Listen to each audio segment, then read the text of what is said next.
గోష్ఠి వారందరికీ కూడా స్వాగతం పలుకుతూ స్వరూపం నా దాసోహ తెలియజేస్తూ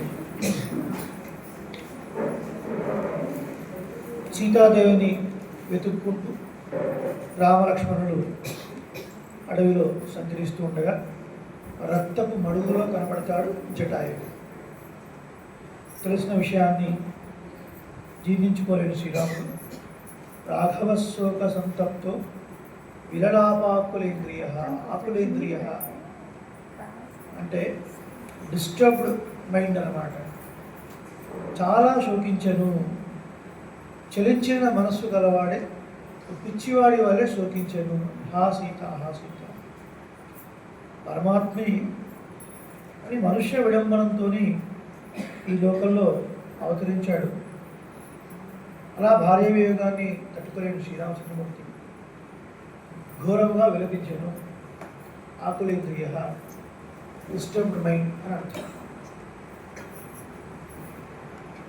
అటుపైన వనే సీత మార్గమాణ అడవిలో సీతదేవి వెతుకుతూ రూపేణ వికృతం ఘోరదర్శనం కబంధం నామ రాక్షసం సందర్శ.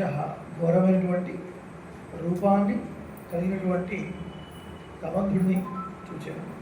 తం నిహత్య మహాబాహు దదాహ స్వర్గతశ్చ సచాస్య కథయామాస శబరీ ధర్మచారిణి శ్రవణీ ధర్మనిపుణా అభిగచ్చేతి రాఘవ సోభ్యగచ్చన్ మహాతేజా శబరీ శత్రుసూదన.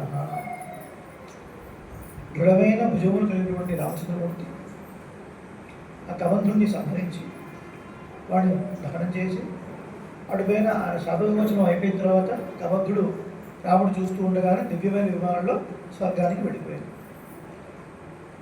ఆ తర్వాత కబంధుడు వెళుతూ వెళుతూ రామ ఇక్కడి నుంచి మీరు వెళుతూ పప్పా తీరంలో శబరి ఆశ్రమం ఉంటుంది, మీరు ఆవిడ కలవండి, అటుపైన సుగ్రీవుడిని కూడా కలవండి, మైత్రి చేసుకోండి, మీకు మంచి జరగగలదు అని చెప్పాడు. వినపడుతున్నా చివరి వాళ్ళకి? వినపడుతున్నా? అతను వెళ్ళిపోయాడు, దివ్యమైన విమానంలో వెళ్ళిపోయాడు. తర్వాత శ్రమణి ధర్మని కూడా అభిగచ్చేది రాఘవ. ఆ తర్వాత శబరి ఎవరండి? శబరి ఒక బోయ వనిత,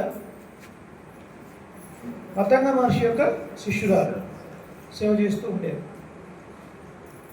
ఆయనకు సమయం అయిపోయింది, ఆయన వెళుతున్నాడు. వెళుతూ వెళుతూ శబరిని ఉండాలి, శ్రీమన్నారాయణుడు శ్రీరాముడిగా అవతారం తీసుకున్నాడు, ఈ మార్గంలో తప్పక వస్తాడు, నువ్వు వారికి మన ఆశ్రమాన్ని చూపించాలి, తగినటువంటి అతిథి మర్యాదలు కూడా చేయాలి.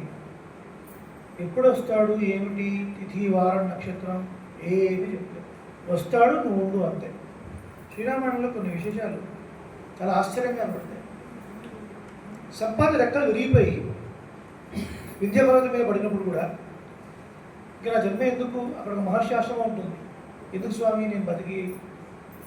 కన్నడలో ఒక సామెత ఉంది, కన్నడ భాషలో, ఈజ బರದ ಮೀನು రెక్క ఇల్లದ పక్షి ಸಂಧ್ಯಾವಂದನ ಮಾಡದ ಆಚಾರ ఇల్లరేను ఇల్లదిద్దరేను. ఈజ బರದ మీను ఈత రాని చేప, రెక్కలేని పక్షి, సంధ్యావందనం చేయని ఆచార్యుడు, ఉంటే ఎంత లేకపోతే ఎంత. ఈత రాకపోతే చేప ఎందుకండి, వేస్ట్ కదా. అలా రెక్కలు లేకుండా పక్షి ఎందుకు, నా జీవితం ఎందుకు? లేదు సంపాతి, గుర్తుపెట్టుకో, రామ కార్యార్థమే కొందరు వాళ్ళు వస్తారు, ఇటు ఉండరు, నువ్వు వాళ్ళకు సహాయపడతావు, ఆ సమయంలో నీకు రెక్కలు వస్తాయని చెప్పాడు. ఎప్పుడు వస్తారో చెప్పాడు, ఎంతకాలం వెయిట్ చేశాడు. చూడండి, ఒక ఆచార నిష్ఠ అంటే అటు శబరి అయినా ఇటు సంపాతి అయినా వాడు చెప్పింది ఫాలో అయ్యారు తప్ప ఎప్పుడు వస్తారో చెప్పు ఇవన్నీ ఏం అడగలేదు కదా. వెయిట్ చేశారు. హిందీలో ఒక సామెత ఉంది, సభర్ కా ఫల్ మీఠా హోతా హై కదా, మాగిన పండు తీయగా ఉంటుంది అర్థం అన్నమాట. అంటే వెయిటింగ్. ఇప్పుడు జనరేషన్లో చాలా తక్కువ, మనకి ఇప్పుడు అయిపోవాలి.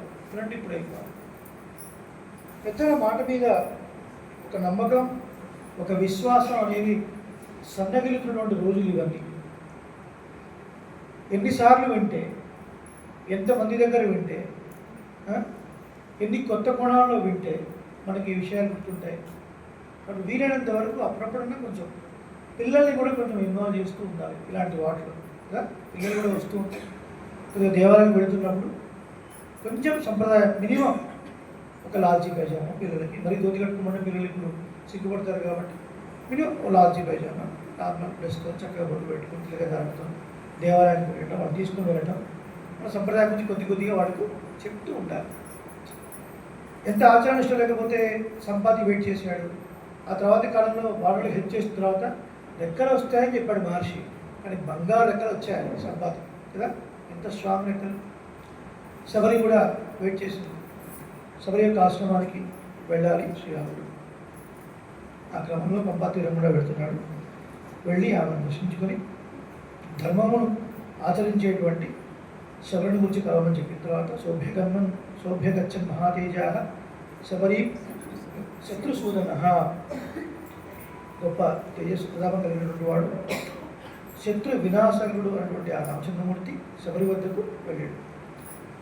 శబర్యా పూజిత సమ్యక్ రామో దశరథాత్మజ పంపా తీరే హనుమత సంగతో వానరేణ.